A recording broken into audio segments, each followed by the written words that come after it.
Want to see what I've been doing? I've been making. My hands have been busy.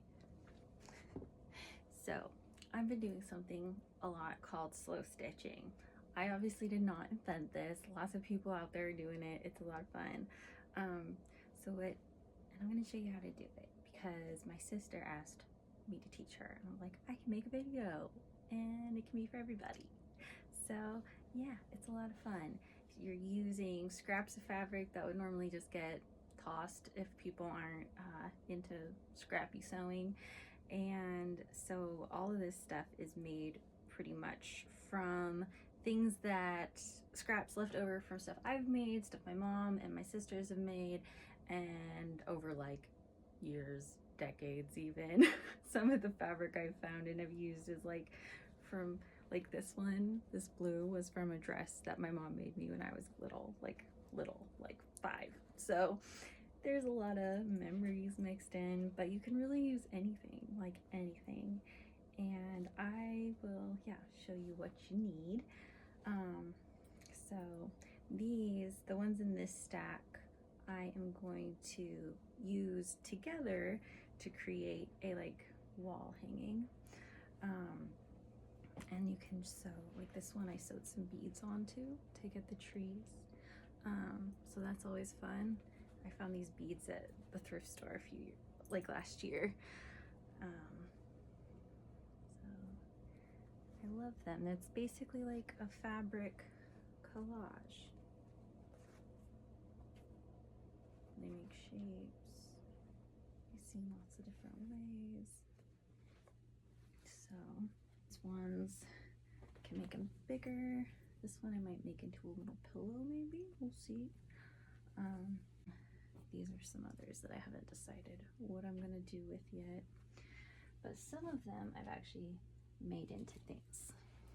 So like this is a sewing machine cover. This is one of the first things I made out of slow stitching. I made it like last winter. You can see like the back, it's just messy. It doesn't matter. I don't even trim the threads most of the time. And then you can use like, this is like a crocheted piece that I found a long time ago. Flower, scrap of lace, something that I block printed a while ago from my own print. So yeah, sewing machine cover. I made a little pouch, a little zip pouch to keep like little clips in. And these can be useful for this process. You don't have to have them, but I have found them useful. My ex's grandma gave them to me, so like, I'll use them. And then another thing I've made is a little needle book. So a little place to keep the needles. So yeah, that's main stuff I've made with these so far. This one I'm gonna sew in as a patch to these jeans, and I'm gonna make another matching patch for this hole, and I'll show you how to do that either in this video or another video, but it's all the same process. And then the other awesome thing you can do is sew on statements and quotes. So these are the 3 that I've made. I'm planning to get these scanned, and I want to figure out how to make them into stickers to sell for fundraising for our mutual aid. So, but also like sew onto the back of a jacket or a skirt, a bag, clothes. They're great pouches. So yeah, lots of good options, lots of fun crafting. So I'll show you what you need. Oh, you can also make shapes like this heart I've been messing around with. Yeah, it's not perfect, but perfect doesn't exist. So what I use, you'll need fabric scissors. If you want to write a quote or a statement or something, I really like this. It's a water soluble marker. Not necessary, but it's fun. You can draw stuff, and then just water, getting it wet will just make the ink disappear.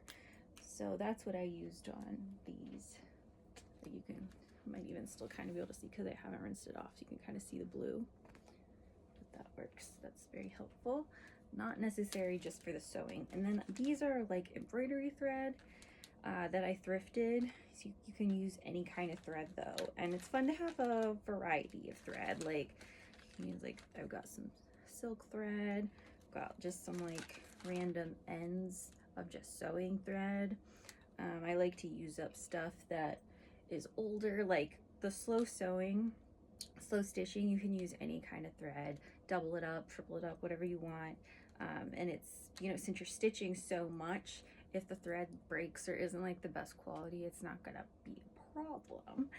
Whereas, like, you know, if it's old thread, it might break if you're using it in your sewing machine, so it doesn't have to go to waste if you're using it in slow stitching. It's a great way to use stuff up that would otherwise just get tossed or be seen as useless by a lot of people. And then the fabric, you know, so like this is just from an old pair of curtains. I've just torn it into basic shapes. You could be really precise and go for certain sizes if you want. I don't care. I just do whatever. It's like old sheets, got torn. Yeah, flannel. I like flannel. If you have old flannel, that can be really good for laying out the pieces. They kind of stick a little bit and you don't need like as many pins, but it all kind of holds to itself a little. Just the nature of fabric. And then I've got just some boxes of the scraps of fabric, any little pieces. It does help to have them ironed, which is something I didn't do for a long time, but now that once I did that, it's made this whole process a lot easier. And